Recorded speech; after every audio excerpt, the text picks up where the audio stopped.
नमस्कार। जय श्री महाकाल। मैं पंडित शेष नारायण आचार्य आप सभी को आने वाले 24 मार्च को संध्या काल में जो होलिका दहन होने वाली है, होलिका दहन का एक विधान माना गया है। उस विधान में जो पाप होता है उसकी समाप्ति होती है और जो पुण्य होता है उसका उदय होता है। तो संसार में सतयुग काल में जो भक्त लोग होते थे, उस भक्तों के लिए होलिका दहन एक प्रमाण है। उस प्रमाण में देखा गया है, जो सभी पुराणों में इसका चर्चा आया हुआ है। शास्त्र कहता है जो लोग भक्ति पहले का सतयुग में करते थे, उनको जो राक्षस लोग परेशान करते थे, जो देवता को नहीं मानते थे, अशुभ प्रवृत्ति के थे, वो लोग अपने आप को सबसे बलशाली मानते थे और देवता को निषिद्ध करते थे। ऐसे परिस्थिति में होलिका दहन का प्रावधान देखने को मिलता है। इस होली के दहन का सबसे बड़ा उत्तम प्रावधान ये है, इसका कारण क्या है। जैसे हम लोग मानते हैं, जैसे अब दशहरा में अब हम रावण को जलाते हैं तो हम बुराइयों पे अच्छाइयों का जीत मनाते हैं। इसी तरह से जो भगवान के भक्त होते हैं, जो पारिवारिक जीवन में होते हैं, जो सुख समृद्धि चाहते हैं और हर प्रकार का भक्ति चाहते हैं, गृह में शांति चाहते हैं, व्यापार में वृद्धि चाहते हैं, संतान में बुद्धि चाहते हैं, अपने आप को सुखी प्राप्त करना चाहते हैं, भगवान से अपने आप को जोड़ना चाहते हैं, अपने घर में वह वस्तु को स्थिर रखना चाहते हैं, होलिका नाम का दहन से और उसमें आपको कुछ न कुछ डालने से आपके अंदर हो सकता है किसी प्रकार की आपको त्रुटि रह गई हो, वो दोष समाप्त होता है। प्रमुख दो कारण है। जो कोई भी व्यक्ति होता है, जो होलिका दहन जब होती है, उस दहन काल में उसमें यदि फल का, अन्न का, मिष्ठान्न का, दीप का, लकड़ी का, घी का, ये सभी वस्तुओं को यदि उसमें अर्पण करता है, उसमें जोड़ता है, उसमें गाय का उपला, आम का लकड़ी, गंगा जल, मीठा में कोई खीर हो गया, लड्डू हो गया, इस तरह का, उसमें दीपदान और साथ में गुलाल का दान करने से अपने देवी देवताओं को, जो आप भक्ति करते हैं, जिस भी देवता की भक्ति करते हैं, उनको सबको ध्यान करते हुए अपने घर से सारे वस्तु लें और उसमें आराधना करें और कहें जो हमारे घर में किसी प्रकार का जो अश्लील प्रवृत्ति आ चुका है, आशिक प्रवृत्ति है, सभी प्रवृत्ति को मैं पूजा यहाँ घर से सब सामान निकाल करके मैं वहाँ पूजन करके उस वस्तु को वहीं छोड़ के आता हूँ।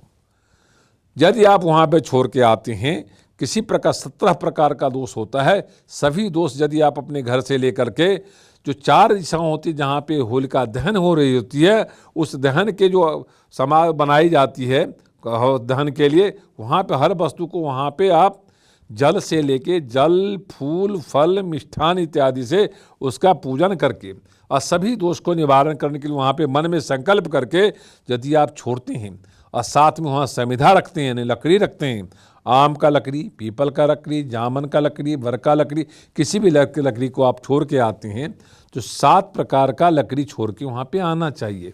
तो आपको उस दोष से समाप्ति मिलती है और आपके घर का दोष उस अग्नि में समावेश हो जाता है और उस अग्नि में समावेश को दोष समाप्त हो जाता है और आपके घर में खुशहाली नाम का उदय प्राप्त होता है। तो संसार में कहा गया है, सतयुग में भी ये प्रधान था, मगर कलयुग में इसका बहुत ज़्यादा प्रमाण है।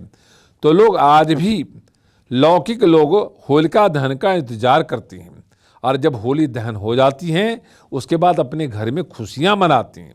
इसलिए खुशियां मनाते हैं ताकि उनको लगता है हर एक चीज़ का जो दोष है समाप्त हो चुका है और हम उस दोष से मुक्त हो गए।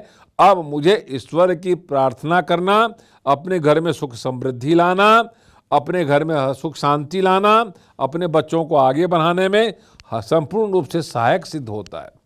तो यदि ऐसा होलिका दहन वाले दिन आप भगवान के नाम लेते हुए, जपते हुए, अब भजन के रूप में, मंत्र के रूप में आप जब पूजा करने जाते हैं, यदि स्त्री जाती है तो पीले रंग का वस्त्र धारण करके जाए, पुरुष जाता है तो श्वेत रंग की वस्त्र धारण करके जाए, साथ में जल का पात्र लेके जाए, साथ में एक थाली में सारी सामग्री लेके जाए, उसमें गुलाल, फूल, चावल, चंदन, तिलक सब कुछ उसमें लेके जाए। साथ में गाय का गोबर का उपला लेके जाएं या समिधा लेके जाएं।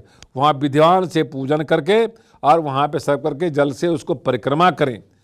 और आप एक सूत्र ले जाएं और सूत्र से उसको बांध दें।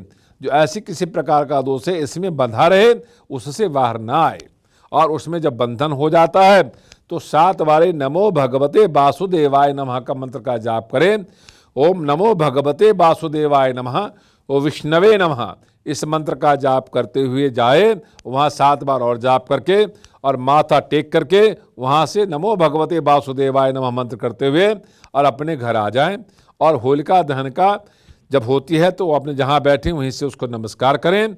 नमस्कार करने के बाद फिर अगले दिन अपने आप को खुशी मनाएं। ऐसा शास्त्र का सम्मत है।